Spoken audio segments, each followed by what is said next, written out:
Hey guys, thank you so much for joining me. If this is your very first time here, welcome. I'm so glad to have you. And if you're returning, welcome back. So today I am sharing some breastfeeding hacks. What do I mean by breastfeeding hacks?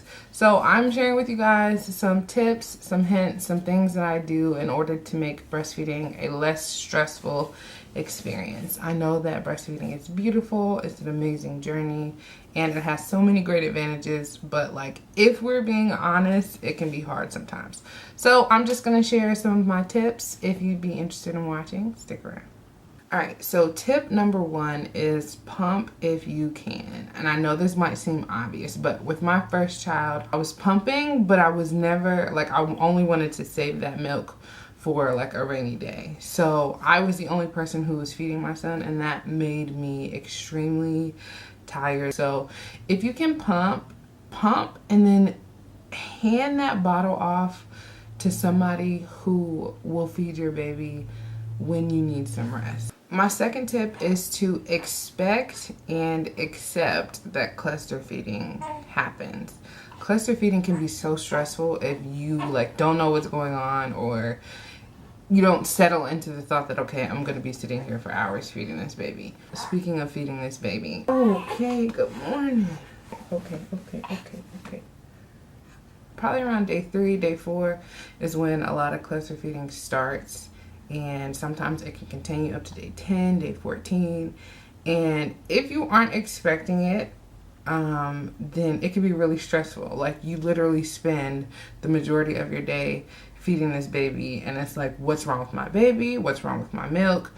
Just because your baby is cluster feeding, that doesn't mean that you don't have enough milk. And I spent a lot of time this second go around feeling like something is wrong. I'm not producing enough milk. And then I literally had to do some research, and it was like, girl, relax. Go ahead and make yourself comfortable, you know. Get a movie, get a book, grab your phone and some snacks, and just know that you are going to be sitting there for a while, and be okay with it.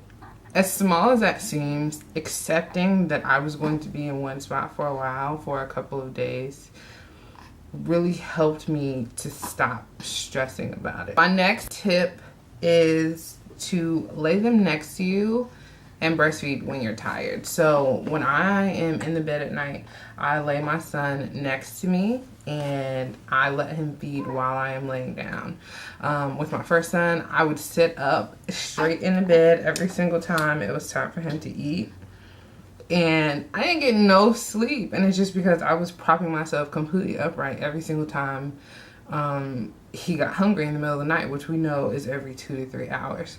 So the sooner I learned he can eat while you're laying down, that really helped me to get a lot of rest. Some people don't believe in sleeping with your baby, and it doesn't mean you have to leave the baby in the bed with you. You can put them back in their bed when you're done, or you can leave the baby there and you can co-sleep. But laying down and allowing myself to rest while my baby feeds has been super helpful in decreasing the amount of stress and increasing the amount of rest that I get during breastfeeding. The next thing that I would do is make sure you have proper materials. So for you, that might be a good nursing bra. I had some nursing bras that I was trying out, and they were such a comfortable material, but they just were not big enough for me, like especially from, you know, the engorgement after. So I wasn't able to wear it comfortably. So I'm more of a sports bra girl. I can just flip it down and call it a day. But just make sure you have materials that are comfortable for you. My last tip is to just do your best. I feel like women are really hard on themselves when it comes to breastfeeding, and I am guilty of this myself. But I think we all need to give ourselves a little bit of grace and just try your best. That's all you can do, is try your best. If breastfeeding doesn't work for you, then it doesn't work for you, and don't be hard on yourself. I wish all of you the best on your breastfeeding journey, and I hope that you get the results that you want. And I thank you so much for joining me, and I will see you next time. Bye.